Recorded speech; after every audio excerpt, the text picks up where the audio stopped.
What's up, guys? Welcome back to Call Me Old Fashioned, where we talk everything bourbon, whiskey, and of course, old fashions. But today we're gonna do something a little bit different. The number one question I usually get whenever I'm on a live or in the video in the comments is, how can I taste bourbon notes? People wanna figure out how they can do it. They want some tips and tricks. So we're gonna break it all down today. So let's go ahead and dive right in. So the first thing we're gonna go over is just some basic stuff, like what kind of glasses you should use when you're tasting whiskey or bourbon. This right here is just for making like a mixed drink or a cocktail, perfect for like a Jack and Coke, but not really that great for smelling and trying to taste the notes in bourbon or whiskey, just simply because there's too much room in this glass. I see a lot of people using a rocks glass, which isn't bad. You can use what you have, but at the same time, this has a huge opening for the mouth of the glass, and when you go to put your nose into it, there's a lot of extra room where the aromas can escape, and you don't really get that full hit of trying to see what's on the nose. Now, the perfect glass to use is gonna be a Glencairn glass. And the reason why is, one, it gives it the ability to swirl inside the glass without spilling. On top of that, it has a super narrow nose. Now, the perks of that is when you put your nose in it, there's not a lot of room for the aromas to escape, which allows you to pick up more notes. Now, the second tip I'm gonna give you, now that you know what kind of glass to drink it out of, you gotta figure out which kind of bourbon or whiskey you wanna try with. Now, I'm not gonna tell you which brands you choose or which one's the best or which one's the worst, but I always kind of look at, when you're first starting out, you should probably start with like a lower proof whiskey. For example, this Bardstown.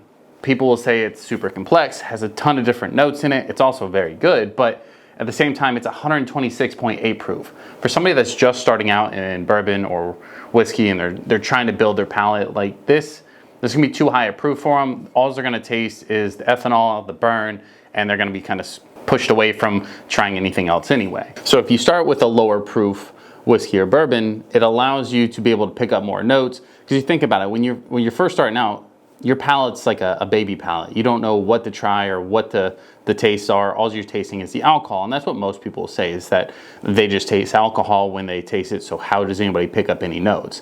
And for the most part, they're correct, but at the same time, they're not, right? You think about it, if you never drank soda before and you go to drink soda, especially like a Sprite, the carbonation is gonna freak your palate out and you're like, what the heck is that? But you obviously have drank soda before, so you kind of know what that is. So I would recommend going with a lower proof bourbon or whiskey. Four Roses is a good 80 proof whiskey, super sweet, but at the same time, you can pick this up fairly cheap at any liquor store. If you kind of want a little step up, I would always recommend Woodford's Double Oak, especially if you think you may like that oakier type of profile.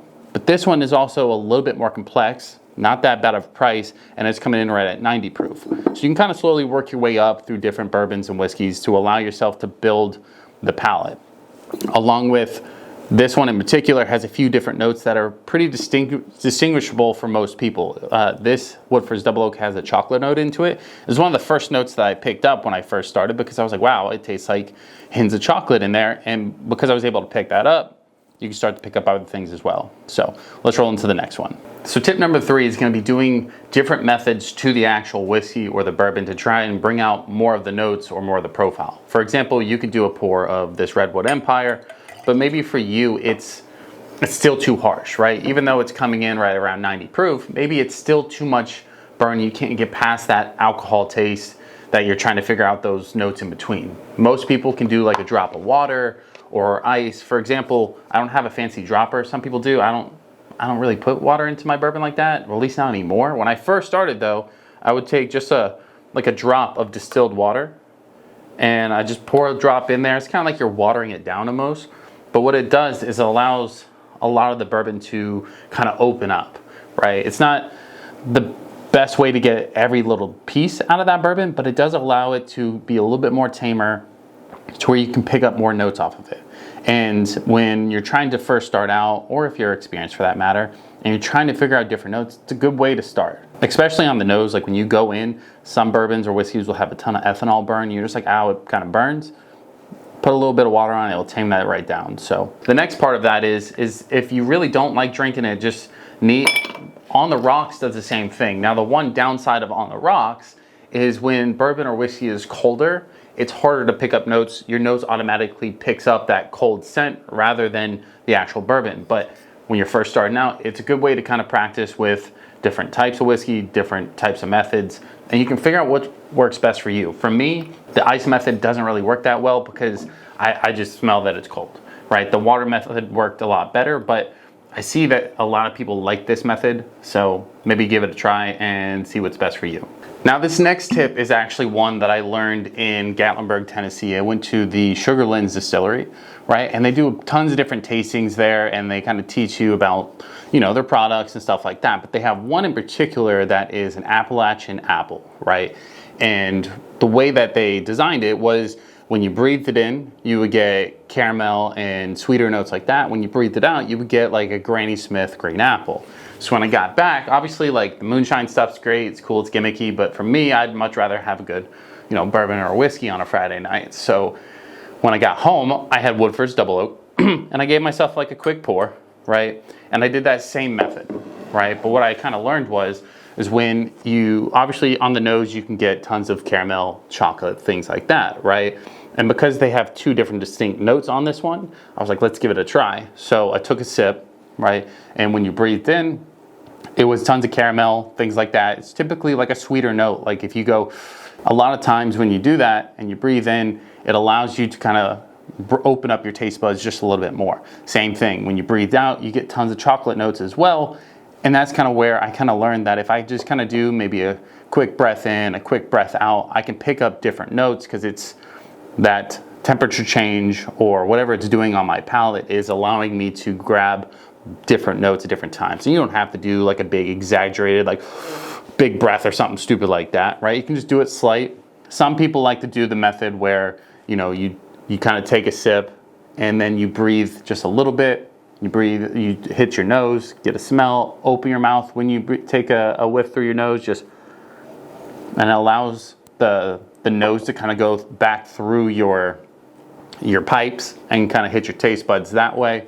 But when you're just going in for a taste, I would recommend taking a small breath in, small breath out, tasting in between. It allows you to kind of get a different perspective on it. And I think for me, that's what allowed me to start tasting notes when I first got it started. So yeah, give it a try. Let me know if that works for you down in the comments. Now, one of the last tips I'm gonna give you guys that nobody actually wants to hear is tasting notes and trying to pick up on these things. It's not easy. So it's gonna take practice, right?